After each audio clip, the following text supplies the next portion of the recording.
So how big of, for you guys as a defense, how big of a point of emphasis to kind of build on the momentum in this game and cut out Rutgers in that first half? I'm sorry, I couldn't hear you. Can you say that again, please?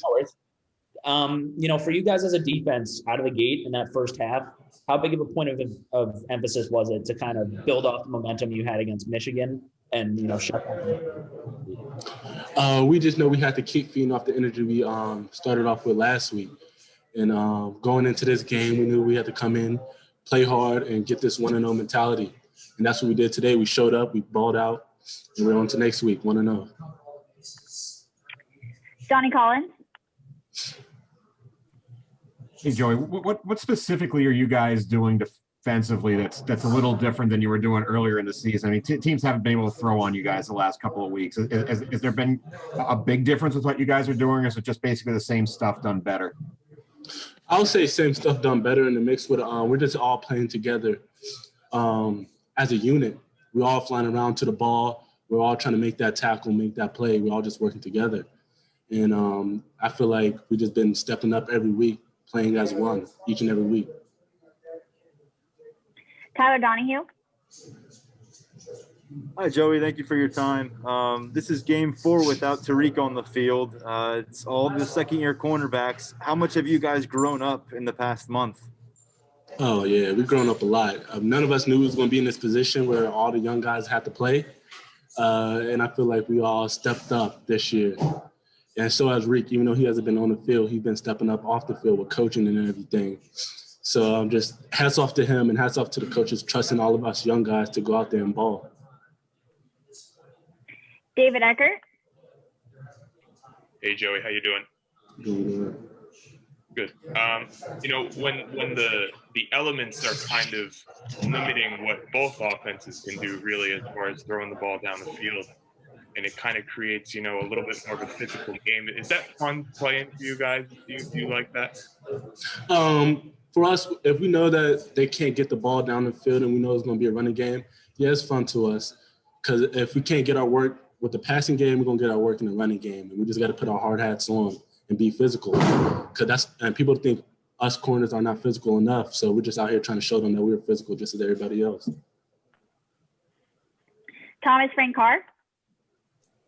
Hey, Joey. It seemed like Jaquan Brisker was around the ball pretty much the whole game. Was that something going in a part of the game plan, or is that just him, like you talked about earlier, rallying to the ball and making play when he had the opportunity? That's just him rallying into the ball. I mean, the calls put us in those situations for him to be around the ball. But after that, that's just him being a ball fanatic and him going after the ball.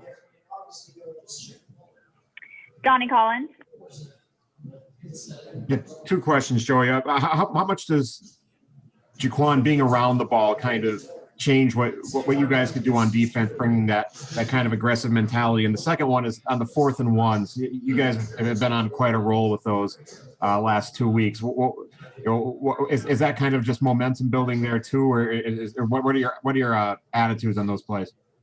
For the Jaquan, for busy play, just him flying around to the ball makes everybody else want to fly around to the ball and make that tackle. I mean, he's around the ball. He's sniffing out the ball every time it comes his way.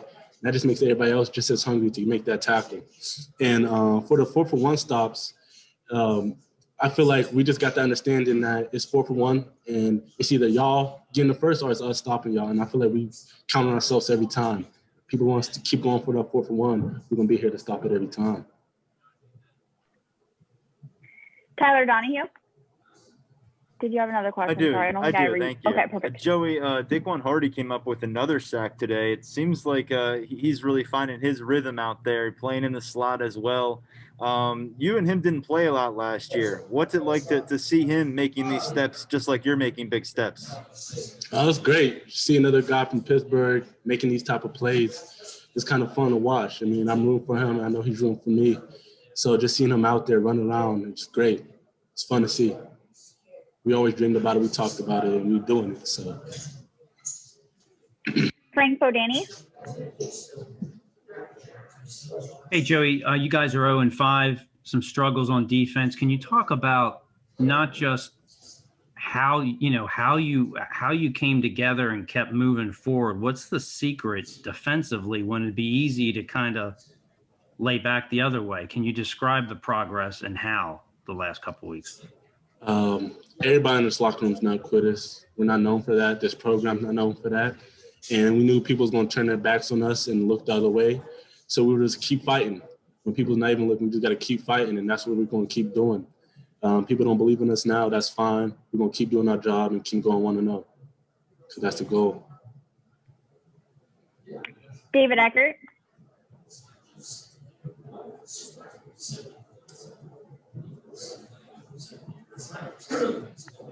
David, go ahead whenever you're ready. We'll come back to you, David. We'll move on to Dave Jones. Joey, why has the tackling been better lately, the last two games especially, and what kind of detriment was the lack of contact work, especially for freshmen like you early or all the young players? We just knew we had to step up. I mean, we can't just rely on the fronts to keep making all the tackles. We knew that sooner or later we're going to have to put our big boy pants on and make some of these tackles for them, and that's what we've been doing.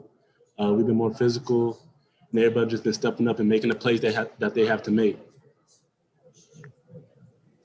Ben Free. Hey, Joey, just from like a mentality, confidence standpoint, where do you think, or how different do you think the team is now from, say 2-3 weeks ago? And what do you think? I mean, obviously winning helps, but what do you think they're kind of helped flip that switch for you guys? What really helped when everybody turned their back on us, we had to just look at ourselves and look at our team and just be like, we're the only ones who could pull us out of the situation that we're in. And after realizing that and after all come together as a team, we finally realized that it's all on us. I mean, nobody else can help us but us, and we're the only one that can fix it. And that's what we've been doing. That's what we're going to keep trying to do. This will be the last question for Joey. We'll go to Tyler Donahue.